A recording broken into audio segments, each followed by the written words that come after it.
नमस्कार दोस्तों, हमारे यूट्यूब चैनल में आपका स्वागत है। दोस्तों, आज हम बात कर रहे हैं भारत के सबसे बड़े साम्राज्य मौर्य साम्राज्य के बारे में। मौर्य साम्राज्य 222 ईसा पूर्व से 185 ईसा पूर्व तक फैला एक शक्तिशाली साम्राज्य था।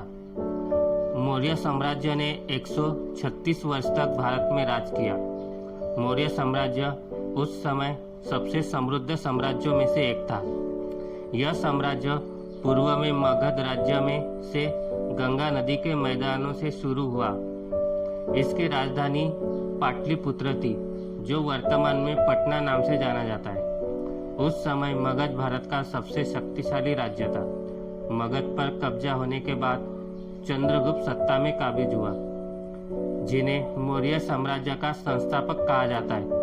चंद्रगुप्त ने पश्चिम तथा दक्षिण भारत में विजय अभियान जारी रखी। चंद्रगुप्त को चाणक्य ने राजनीति, युद्ध और राज्य के मामले में पूरी तरह निपुण कर दिया था। चंद्रगुप्त मौर्य प्राचीन भारत के पहले राजा थे, जिन्होंने पूरे भारत को एक राज्य में लाने का सफल हुए। चंद्रगुप्त ने पश्चिमोत्तर भारत को सेलूकस के गुलामी से आजाद किया। सेलूकस ने अपनी पुत्री हेलेना का विवाह चंद्रगुप्त मौर्य से कर दिया था। चंद्रगुप्त 25 साल तक राज किया।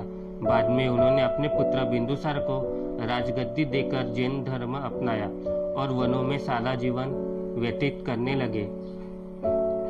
बिंदुसार मौर्य साम्राज्य के सबसे सशक्त राजाओं में से एक थे। बिंदुसार के समय में भी चाणक्य ने प्रधानमंत्री बनकर चंद्रगुप्त की तरह बिंदुसार को भी मार्गदर्शन किया। बिंदुसार ने मौर्य साम्राज्य का दक्षिण में विस्तार किया। बिंदुसार चंद्रगुप्त के पुत्र और अशोक सम्राट के पिता थे। बिंदुसार के बाद अशोक राजा बने। वे राजा बिंदुसार तथा रानी धर्मा के पुत्र थे।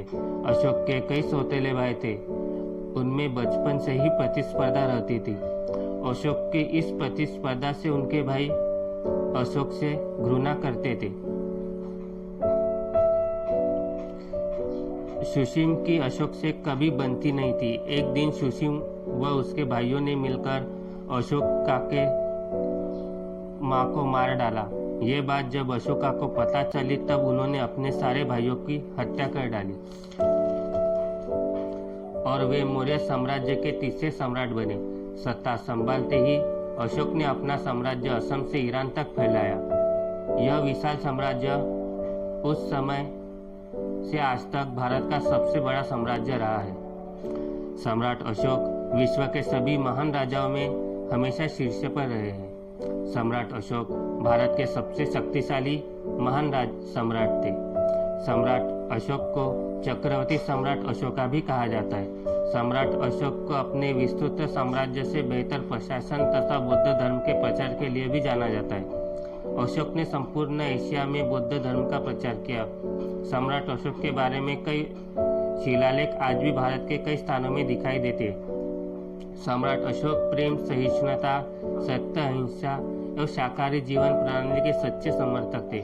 इसीलिए उनका नाम महान परोपकारी सम्राट के रूप में दर्ज हो चुका है। सम्राट अशोक ने अपने शासन के 8वें वर्ष में कलिंग पर आक्रमण किया। कलिंग युद्ध में 1 लाख लोगों की निर्मम हत्या कर दी गई थी। सम्राट अशोक ने भारी नरसंहार अपनी आंखों से देखा था, जिससे द्रवित होकर सम्राट अशोक ने शांति, सामाजिक प्रगति तथा धार्मिक प्रचार किया। कलिंग युद्ध के बाद उनके मन में दया, करुणा जागी, जिसके बाद उन्होंने बौद्ध धर्म का स्वीकार किया। उन्होंने अपना सारा जीवन लोगों के कल्याण में लगाया और परोपकारी जीवन जीने लगे।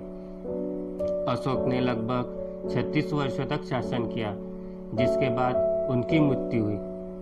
अशोका के बाद मौर्य साम्राज्य में 7 राजा हुए, पर वे अपने पूर्वकारी राजा जितने प्रतापी नहीं थे। बृहदत्त मौर्य साम्राज्य के आखिरी राजा थे। बृहदत्त को उनके सेनापति पुष्यमित्र शुंग ने मार दिया और इसके बाद भारत में शुंग वंश की स्थापना हुई। धन्यवाद।